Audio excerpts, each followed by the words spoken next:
I don't talk about this often, but if we're doing campfire stories, I've got one. It happened in July 2021. I was driving back from a wedding, around 2:30 a.m., totally sober, but dead tired. I was on this back road cutting through farmland.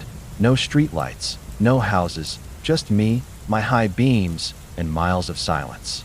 About 10 minutes past the last gas station, I noticed something on the side of the road, in the ditch. I slowed down, thinking it was a deer or maybe a broken-down driver. As I got closer, I saw it was a man, sitting upright, knees bent, like he'd just dropped down there. What made me stop wasn't just how out of place he looked. It was the fact that he was staring directly at me, not at the car, at me. I could feel it. He didn't wave, didn't move, just stared. He wore a white t-shirt and jeans, both soaked and sticking to his skin. His mouth was slightly open. I rolled the window down halfway and called out, "You okay, man?" No answer. I sat there for a few seconds, then decided to call someone. When I looked back up, he was gone. Just gone. No sound, no movement. 1 second he was there, the next, nothing. I got out with a flashlight and looked around. Empty ditch. No footprints in the soft dirt.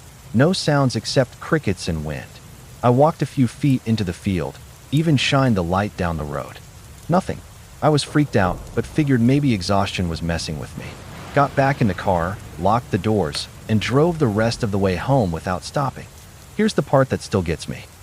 3 days later, I was heading out to run errands. I got in the car, adjusted the mirror, and froze. On the back seat floor mat, tucked partially under the passenger seat, was a wet footprint. Just one, facing forward. I live alone. It happened this summer after high school, 2018. I was 18, working at a movie theater in a small Midwest town and crashing at my buddy Evan's place every weekend. His parents were gone most of the summer, so we had the whole house to ourselves. One Friday night, after our shift, we invited a few friends over, had some beers, and watched the thing. Everyone left by 1 a.m. Evan and I crashed in the living room. Me on the couch, him in a sleeping bag on the floor. I woke up around 3:17 a.m. I remember because I checked my phone right away. I woke up to the sound of breathing. Not snoring, not my own, just breathing. Slow, steady, wet. It was coming from the hallway that led to Evan's parents' bedroom. The lights were off, but the door to the hallway was slightly open. I thought maybe the AC had kicked on and I was just being paranoid. I sat up and listened. It stopped. I stared into the dark hallway for maybe 10 minutes. I was freaked out, but I didn't want to wake Evan and look like an idiot. Eventually, I laid back down and pulled the blanket over my head like I was 6 years old.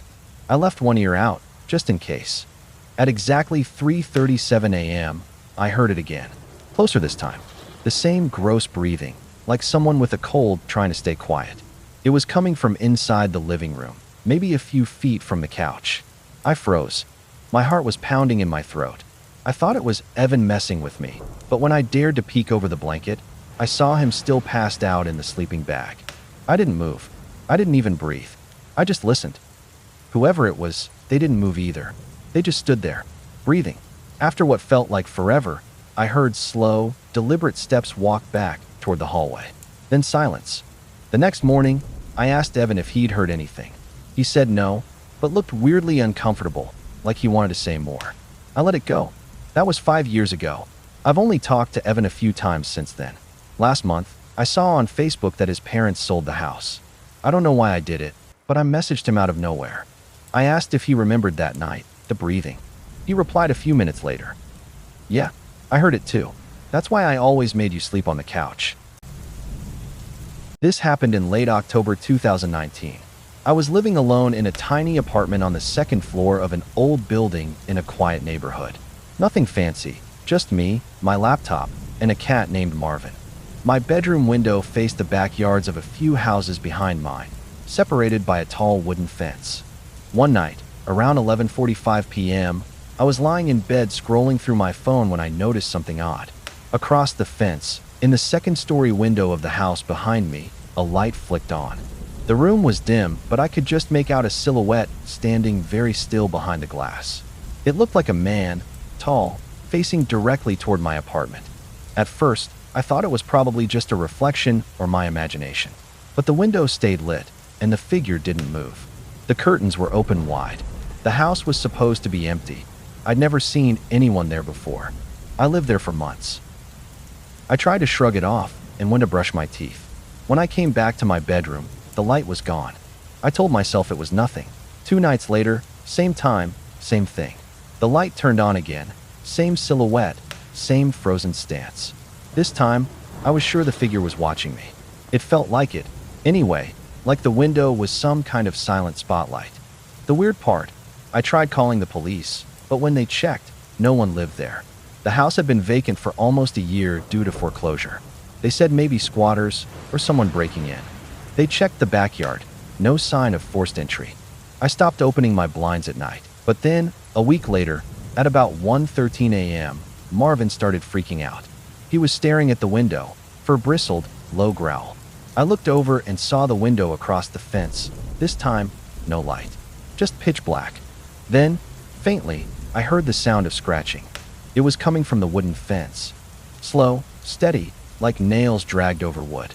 I grabbed my phone to call someone, but the line was dead. The scratching stopped. I turned on every light in my apartment, locked every door and window. The next morning, I looked out my window. The fence had scratch marks, deep, long, as if someone was clawing their way up. I never saw the silhouette again. The house behind me got demolished 6 months later. I moved out shortly after. Sometimes, when I lie in bed, I still hear faint scratching at night. No one believes me when I tell them. Maybe you won't either.